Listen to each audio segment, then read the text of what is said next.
Vamos a hacer una pequeña serie que se llama, no sé si aparece ahí, o lo vieron ustedes en el Facebook, aparece una Y, una H, una W y una H. Los evangélicos acostumbramos a decir Jehová, los católicos acostumbran a decir Yahvé, y aquellos que quieren sentirse un poquito más eruditos dicen algo así como Yahweh, Yahweh. Ya, los teólogos también que quieren parecer un poco más eruditos dicen Yahweh. Vamos a hacer un pequeño estudio del Salmo 23 y vamos a relacionarlo con el tema de la depresión y de la ansiedad. Joshua me dijo, oye, ¿por qué no hablas acerca del tema de la depresión y la ansiedad? Y yo le dije, sí, yo quiero hablar del tema, pero no quiero tampoco entrar tanto en lo personal, porque yo en lo personal he sido diagnosticado en algún momento de mi vida con depresión y con ansiedad. Y quiero también compartir con ustedes que la Escritura nos da esperanza, la Escritura nos da un camino para poder tratar estos temas. ¿Nos acompañan en oración? Señor, te damos gracias porque tu palabra es viva, tu palabra es eficaz, tu palabra es más cortante que una espada de doble filo, Señor. Te damos gracias porque tú en tu palabra nos das ejemplos de vivir la vida. No nos das solamente preceptos, no nos das solamente verdades, sino también podemos verlo como se encarna en personas, valga la redundancia, Señor, de carne y hueso. Y también cómo se encarna de manera perfecta en la vida de tu Hijo, nuestro Señor Jesucristo. Yo encuentro que Dios tiene un poco de sentido del humor, ¿eh? Todo el mundo habla acerca del calentamiento global y yo no veo que haya nada de calentamiento global, por lo menos en Chile. Y por lo que yo he visto en las noticias también, en Estados Unidos, creo que han sido los inviernos más fríos de los últimos tiempos. Yo no quiero irme en contra de los científicos ni nada así, pero en los años 70 los científicos hablaron del enfriamiento global. Lo que sí es seguro es que va a llegar un momento en que el mundo va a terminar. Nadie sabe cuándo, nadie sabe exactamente cómo, y sí es a causa del ser humano, pero no solamente por la contaminación, sino por causa del pecado. Jesucristo va a venir a juzgar a los vivos y a los muertos y va a decir cuál es el destino de cada uno. Es un pequeño paréntesis, ¿cierto?, a propósito del clima. Yo quería que pudiéramos leer juntos, no sé si aparece ahí en pantalla, el Salmo 23. Vamos a leerlo en la versión Reina Valera 60. Algunos dicen que es la versión realmente correcta. Yo no voy a discutir ese tema. Pero leámoslo juntos y dice, Jehová es mi pastor, nada me faltará. En lugares de delicados pastos me hará descansar. Junto a aguas de reposo me pastoreará, confortará mi alma. Me guiará por sendas de justicia por amor de su nombre. Aunque ande en valle de sombra de muerte, no temeré mal alguno, porque tú estarás conmigo. Tu vara y tu cayado me infundirán aliento. Aderezas mesa delante de mí en presencia de mis angustiadores. Unges mi cabeza con aceite, mi copa está rebosando. Ciertamente el bien y la misericordia me seguirán todos los días de mi vida, y en la casa de Jehová moraré por largos días. ¿Cuántos en su casa acostumbraban a tener esta Biblia abierta en este versículo? ¿Cierto? Hay ciertas personas que la única hoja que está amarilla, ¿cierto?, y empolvada por el gasto es el Salmo 23, porque mantienen su Biblia en el Salmo 23, después lo cierran y se lo llevan para la iglesia. Muchas familias tenían la costumbre de poner ese Salmo 23. Hoy día quiero darle un enfoque distinto. Quiero partir diciendo que el mensaje central de hoy está en la primera parte y en la última parte del Salmo 23, que dice, Jehová es mi pastor, nada me faltará, y en la casa de Jehová moraré por largos días. El salmista hace un desarrollo entre ese texto y el último texto para explicarnos por qué Jehová es nuestro pastor ¿Por qué nada me faltará? ¿Y cómo me va a conducir a morar por largos días? Yo creo que nos podemos hacer dos preguntas en esta mañana. La primera, y creo que aparece ahí algún resumen en las hojitas que les dieron. Primera pregunta, ¿es legítimo que un hijo de Dios experimente la depresión y o la ansiedad? ¿Qué creen ustedes? Hay círculos que dicen que aquella persona que es hijo de Dios, aquella persona que ha nacido de nuevo, aquella persona que ha confesado su fe en Jesucristo, no puede estar deprimido, no puede estar ansioso, tiene que estar siempre alegre, tiene que estar siempre con una buena disposición. Y yo quiero decirles que escrituralmente eso es incorrecto. Jesucristo experimentó la ansiedad, Jesucristo experimentó la depresión, David experimentó la depresión, la ansiedad, Pablo experimentó, Elías, y yo diría que cada uno de los grandes hombres de la Biblia, los grandes líderes de la Biblia, experimentaron en algún momento de su vida la depresión y la ansiedad. Yo quiero partir diciéndoles que sí es legítimo. Si alguien quiere discutir conmigo, por favor no lo haga ahora, lo hacemos después. ¿Ya? Sí es legítimo. Pero la pregunta es, ¿cómo respondemos? ¿Cómo actuamos cuando estas emociones nos embargan? Cuando estas emociones las sentimos. Y la respuesta que yo quiero darles es que es una oportunidad para fundamentar nuestro gozo en las verdades del Señor.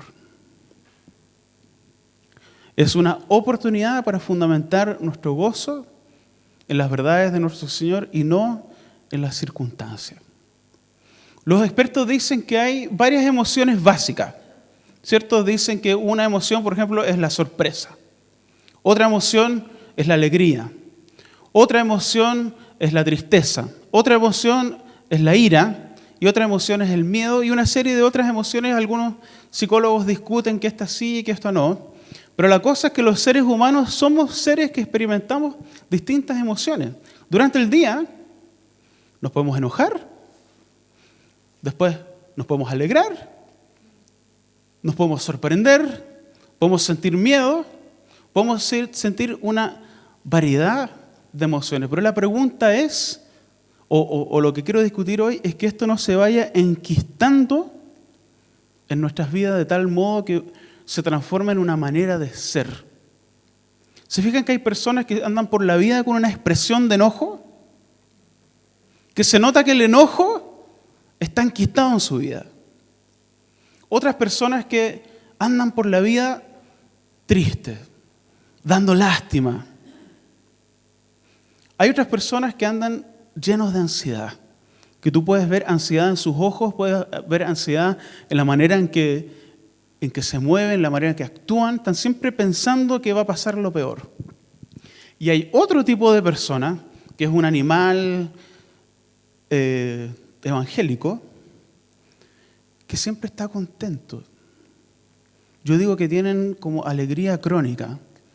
Pase lo que pase, tienen una sonrisa en la cara, todo está bien, no hay problema. Y muchos lo que hacen es evadir lo que realmente está sucediendo en sus vidas. Y eso desde mi punto de vista, y yo creo que desde el punto de vista de la Biblia, no es correcto. Yo quiero invitarles a que legitimen las emociones que ustedes sienten. Si sienten rabia, siéntanla. Si sienten tristeza, siéntanla. Si sienten miedo, siéntanla. Si sienten alegría, siéntenla. Pero no dejen que estas emociones se transformen en una manera de ser, sino que sean una oportunidad para fundamentar tu gozo en las verdades del Señor, en la palabra de Dios. ¿Es fácil? No es fácil. ¿Tengo yo la respuesta? No las tengo todas. Yo tengo experimentado distintas cosas en mi vida donde yo he dicho, oye, esta es una oportunidad para fundamentar mi gozo, mi alegría, no en cuánto dinero tengo en la cuenta, no en que si mis circunstancias de trabajo son las ideales o no, no si hay problemas familiares, ni cualquier otro tipo de cosas, sino en las verdades de nuestro Señor, en las verdades que están en la Escritura. Y como eso, como introducción, yo creo que podamos ir revisando los distintos versículos. Y la primera parte dice, Jehová es mi pastor, o Yahvé es mi pastor, o Yahweh es mi pastor, como ustedes quieran decirlo, porque nadie sabe realmente cómo se pronuncia. Este es el nombre de Dios al cual se le reveló Moisés. Dice, yo soy el Dios de Abraham, soy el Dios de Jacob, soy el Dios de Abraham, Isaac, Jacob.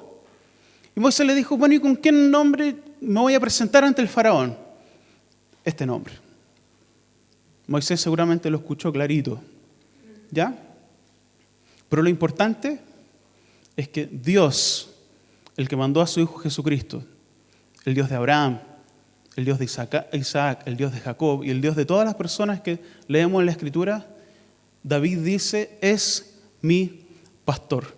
Es una figura bastante especial, porque si ustedes analizan la vida de David, ¿cuál era su oficio cuando recién empezó? Él fue pastor de ovejas. Fue el hijo menor de un caballero que se llamaba Isaí. Nadie en la vida pensó que David podía llegar a ser rey de Israel. Es como una campaña que anda por ahí que dice, es posible. No sé si la han escuchado por ahí. Es posible. Yo no voy aquí a entrar en temas políticos, pero es más o menos como eso. David vivió más o menos como el sueño americano, de partir siendo un pastor de ovejas, que desde el punto de vista de Israel era el oficio más mal mirado, a ser el rey más admirado del pueblo de Israel. Pero con este salmo, yo creo que David no se olvidó de dónde vino y ocupa esta misma figura para representar lo que es Dios para nosotros. Jehová es mi pastor. Jehová es mi pastor. Nada me faltará. No sé si a ustedes les ha tocado participar en alguna misa.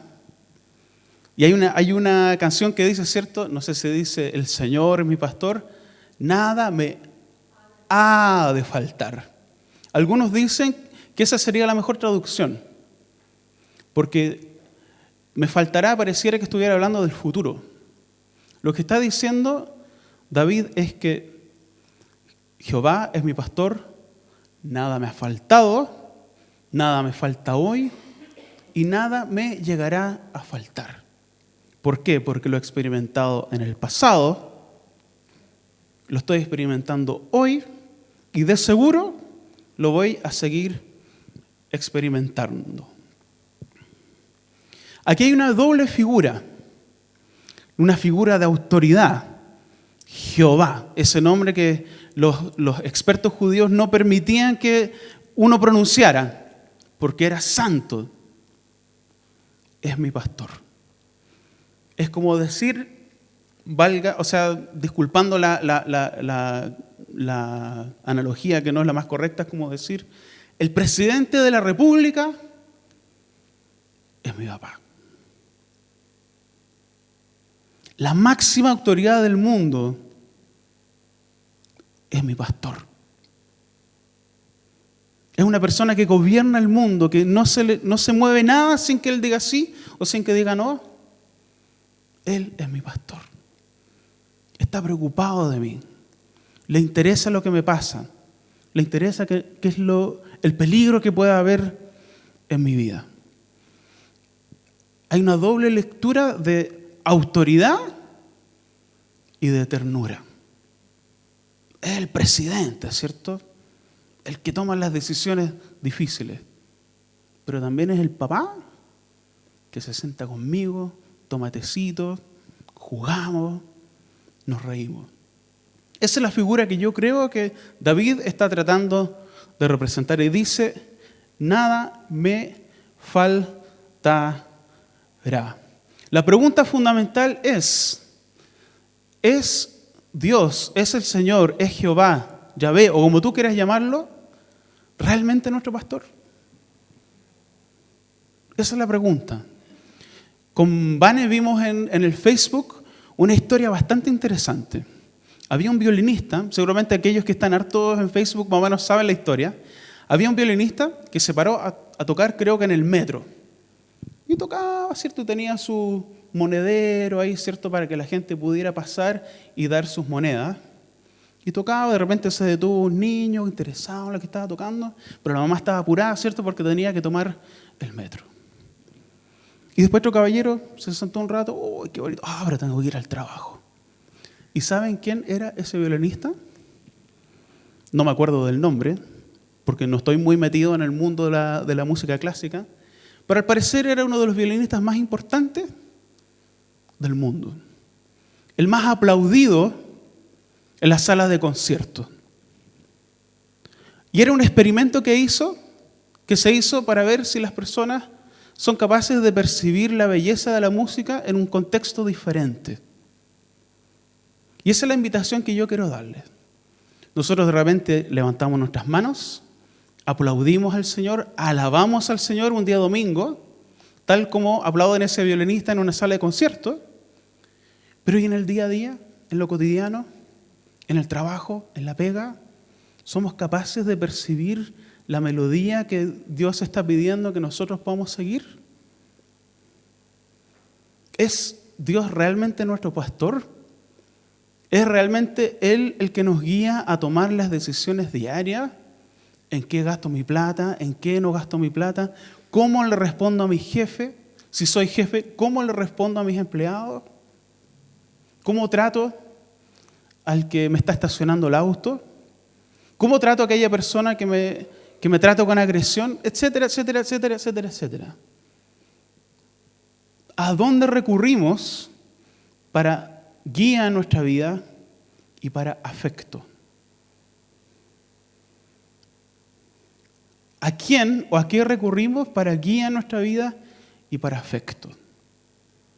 Nos vamos a dar cuenta de que el único lugar donde podemos decir que nada nos ha de faltar o nada nos faltará es bajo la guía y el amor de Dios. Y yo debo decir que he buscado pastores en distintos lados y siguen compitiendo en mi vida.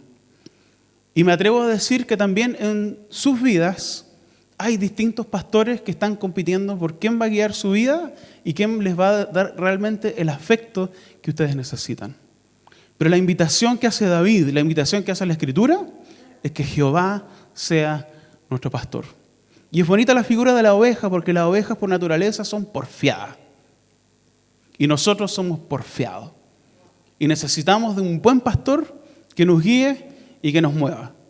Que agarre, ¿cierto?, ese callado, nos tome del cuello y diga, para allá va la cosa. Segundo versículo dice, en lugares de delicados pastos me hará descansar. Junto a aguas de reposo me pastoreará. Esto es una figura poética que hacen los poetas judíos de ese tiempo, por lo menos, donde en el fondo el primer y la segunda frase están diciendo lo mismo. En lugares de delicados pastos me hará descansar, junto a aguas de reposo me pastoreará. Aparece la palabra descanso y aparece la palabra reposo, ¿cierto? En el primer versículo existe la figura de alguien que lo está guiando y también en el segundo versículo habla de que alguien lo está pastoreando. Es una especie de espejo. Digo lo mismo, pero de dos maneras distintas. David está diciendo y está hablando del concepto de descanso y de reposo. Yo no sé ustedes, pero yo después de un rico asado, se nota que a mí me gusta comer. ¿Ya?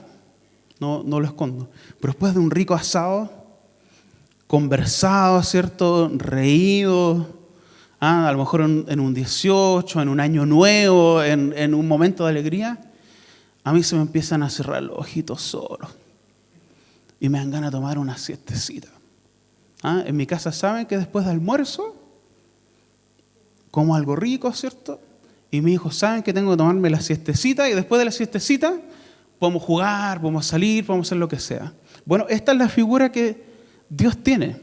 Las ovejitas están cansadas, necesitan de su agüita, necesitan de su pastito y necesitan descansar. Y mientras tanto, el pastor está con los dos ojos abiertos de que no venga nada ni nadie a complicarlo, no venga un lobo feroz, no venga un león, no venga un oso. Nuestro trabajo como hijos de Dios, muchas veces más que hacer, es dejar de hacer. Es descansar. Comer de su pasto, beber de su agua y descansar. Jesucristo dice, venid a mí los que estáis cansados y cargados, y yo os haré descansar. Nosotros vivimos la vida como que las cosas dependieran de nosotros, y la verdad es que muy pocas cosas dependen de nosotros. ¿Depende de nosotros que siga habiendo oxígeno para respirar? ¿Depende de nosotros que el mundo siga girando, que las estaciones del año sigan yendo y viniendo? ¿Depende de nosotros que el sol se ponga y vuelva a salir? La verdad es que si nos damos cuenta, es muy poco lo que depende de nosotros. Y yo creo que acá lo que Dios nos está llamando es a comer de su palabra, a beber de su espíritu y descansar en Él. No significa que con esto nos tenemos que sentar y no hacer nada. Tenemos que levantarnos temprano, tenemos que trabajar, tenemos que cumplir con nuestras responsabilidades, pero descansando en el Señor. Descansando en que Él es el que nos provee realmente lo que necesita. La ansiedad a mí me ha embargado, sí, muchas veces, y muchas veces lo va a seguir haciendo. Pero es por eso que nosotros necesitamos ocupar esta como una oportunidad para fundamentar nuestro gozo en las verdades de Dios. Dice después, confortará mi alma, me guiará por sendas de justicia por amor de su nombre. Ahora deja de hablar de las ovejas. Empieza a hablar de nuestra alma. Confortará mi alma, me guiará por sendas de justicia por amor de su nombre. Ya no estamos en la figura del pastor y la oveja. Estamos en la figura de nuestro Dios y nosotros. Confortará mi alma. Nosotros por naturaleza nos llenamos de ansiedades, de preocupaciones. Pero en las verdades de Dios, en la guía de Dios, existe confort, existe paz, existe tranquilidad. Y me guiará por sendas de justicia, es decir, me guiará por el camino correcto. Y me llama mucho la atención. ¿Por qué? ¿Por qué? La lógica diría por amor a sus ovejas, por amor a sus hijos. Pero dice por amor a su nombre. ¿Nos ama? Por supuesto que sí. ¿Quiere lo mejor para nosotros? Por supuesto que sí. Pero Dios hace las cosas también por amor a su nombre, por amor a sí mismo, para que su nombre sea glorificado. Muchos expertos, muchos teólogos hablan de cuál sería el atributo más característico de Dios. Y me da la impresión de que la mayoría concuerda en lo siguiente: en su santidad. Siempre lo ponen como un adjetivo.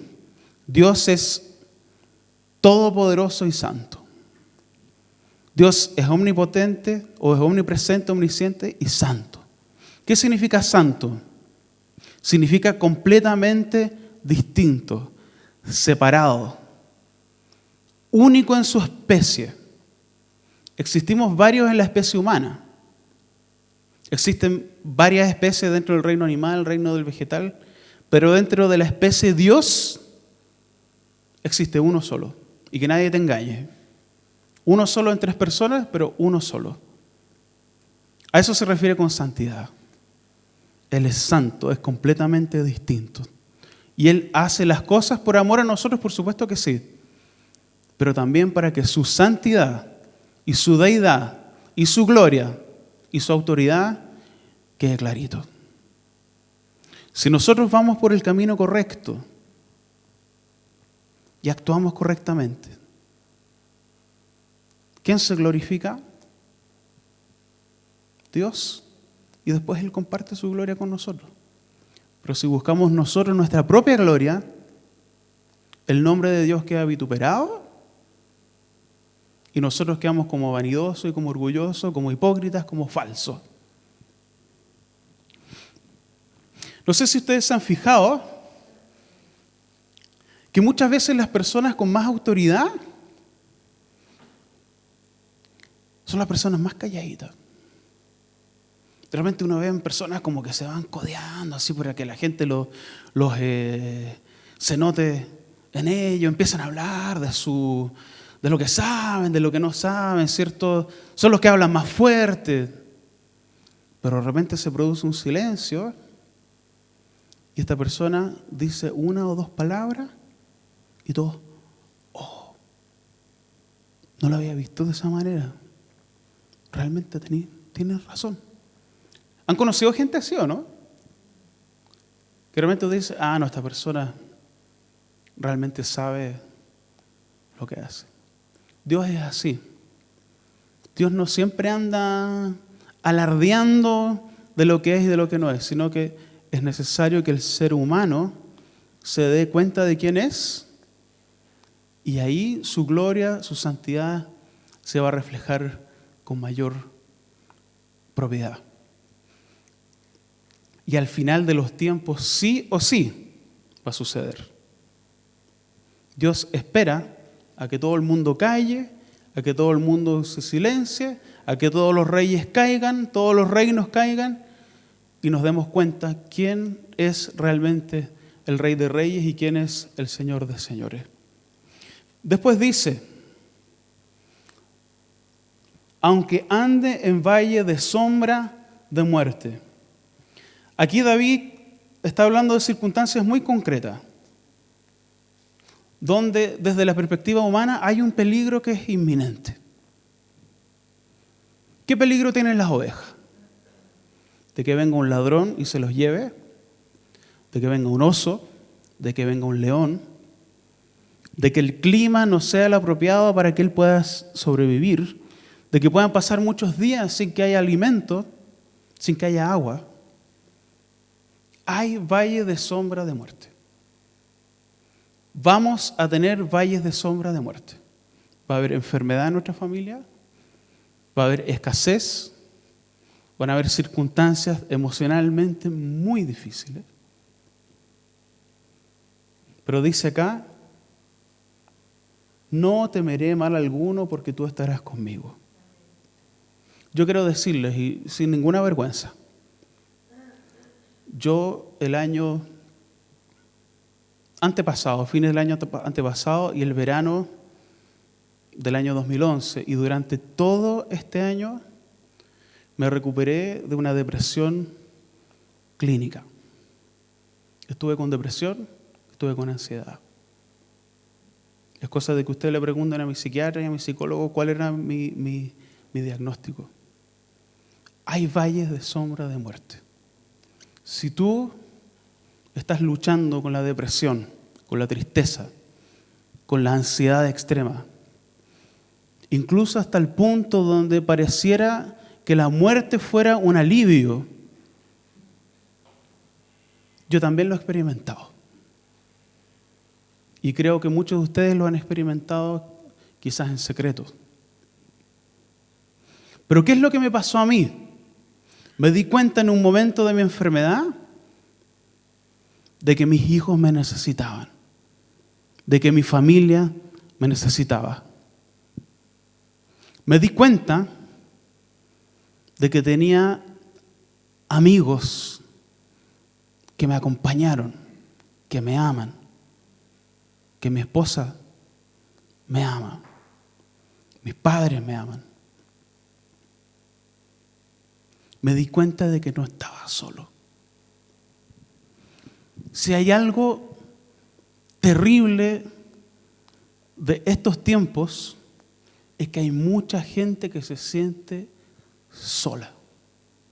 Y lo peor es que no solamente se sienten solos, sino que efectivamente están solos.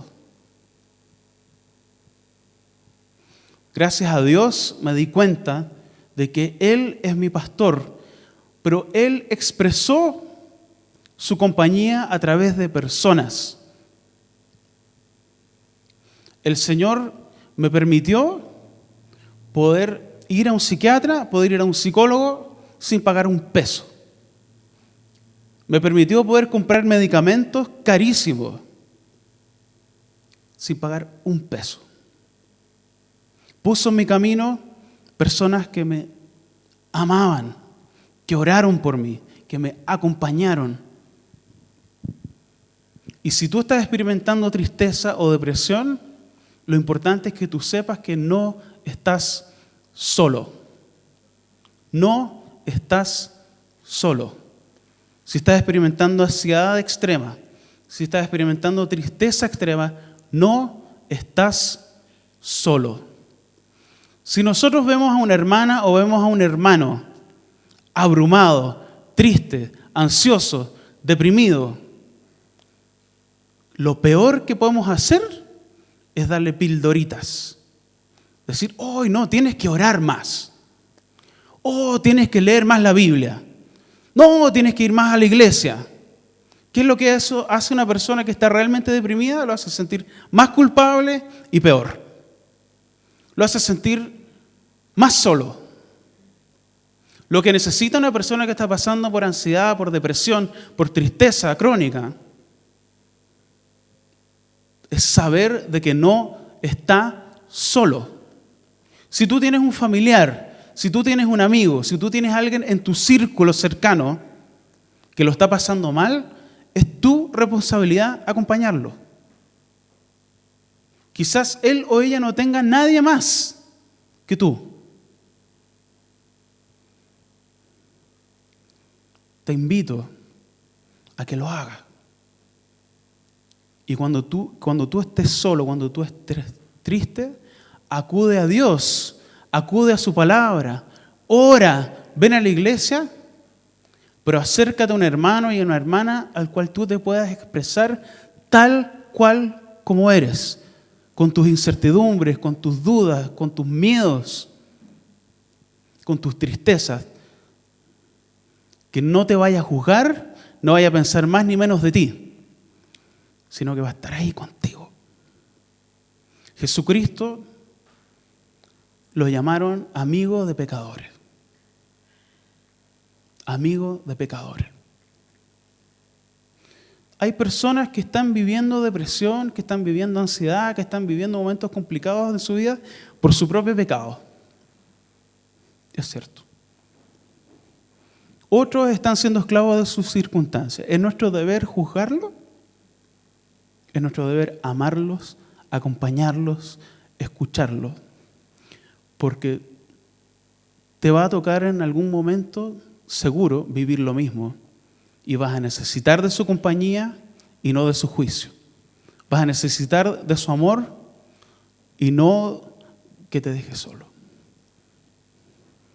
Somos una iglesia relativamente grande. No se nota ahora porque muchos están de vacaciones.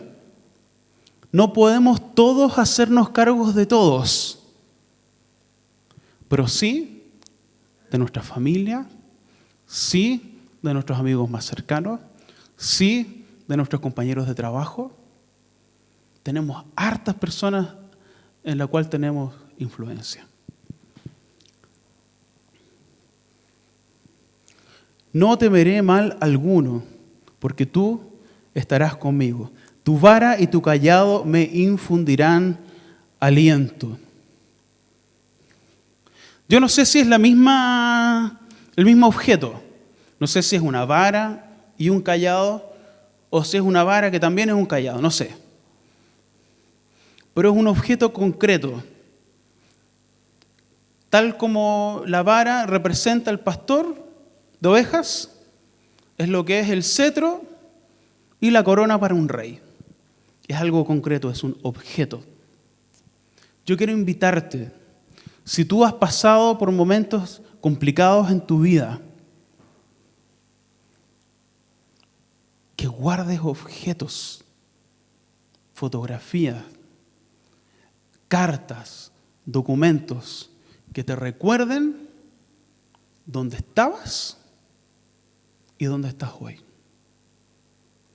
Y cuando tú veas a otro que está pasando por lo mismo, tú digas, este es mi testimonio.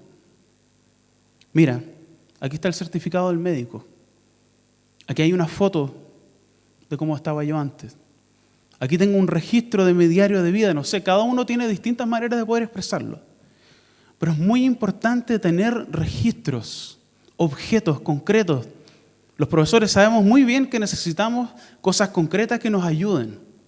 Es por eso que Dios también escribió su palabra. Porque hay ahí circunstancias, documentos concretos de experiencias que tuvieron personas con Dios. Y gracias a Dios que hay harto detalle. Dios no escondió el pecado de David. Dios no escondió sus momentos de tristeza, de dolor. Está todo registrado. Y yo te invito que tú también puedas tener esos registros, para que en los momentos difíciles tú puedas mirar esa vara y ese cayado. Tal como esa vara y ese cayado me sacó del peligro, me salvó, lo seguirá haciendo conmigo y lo seguirá haciendo con el otro.